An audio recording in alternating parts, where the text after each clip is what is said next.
আসসালামু আলাইকুম। আজ এসএসসি পরীক্ষার্থীদের রেজাল্ট দিয়েছে। আহ, যারা পরীক্ষার্থী ছিল সবাই আসলে টেনশনে ছিল রেজাল্ট কি হয়।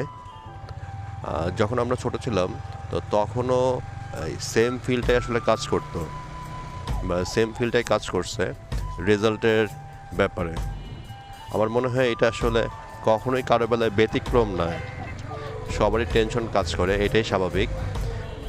বাট এই বছর পরীক্ষার পাশের হার 62.25 পাশের হার, গড় পাশের হার।